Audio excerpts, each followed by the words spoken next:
फिर अल्लाह रब्बुल इज़्ज़त ने कुरान मुक़द्दस की सूरतुल बकरा की आयत नंबर 84 में फरमाया वइज़ अख़ज़ना मीसाक़कुम, और जब हमने तुमसे अहद लिया।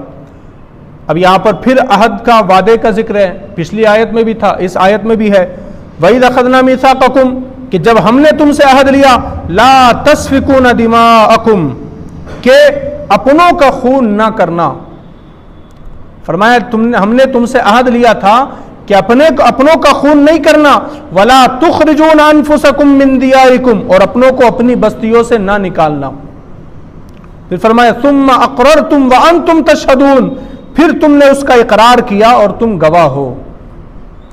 इसमें भी अल्लाह ने 2-3 बातें बयान की है कि याद करो जब हमने तुमसे अहद लिया था कि ला तस्फिकून दिमाकुम, अपनों का खून नहीं करना, अपनों का खून नहीं बहाना, वला तुखरिजून अनफुसकुम मिन दियारिकुम, और अपनों को अपनी बस्तियों से बाहर नहीं निकालना। अल्लाह ने हुक्म दिया था बनी इसराइल को। दरअसल जब हजरत यूशा बिन नून की सरकर्दगी में बनी इसराइल के लश्कर ने फतेह हासिल की, तो अब चूंकि वो एक कौम थे, पूरे बनी इसराइल एक कौम हुआ करती थी, लेकिन उनमें 12 कबीले थे। तो अब जब उन्होंने यूशा बिन नून के साथ मिलकर के फतेह हासिल कर ली, तो अब जब उनको आबादी के अंदर रहने का मौका मिला, सल्तनत करने का मौका मिला, तो होना तो यह चाहिए था पूरी कौम मिलकर के सल्तनत करती, एक सल्तनत के झंडे तले ये सब लोग आ जाते। लेकिन उन्होंने ऐसा नहीं किया, बल्कि इन्होंने क्या किया, जब जीत गए, फतेह हासिल हो गई, तो हर कबीले ने अपनी अपनी अलग सल्तनत बना ली। 12 कबीलों ने 12 सल्तनतें बना ली,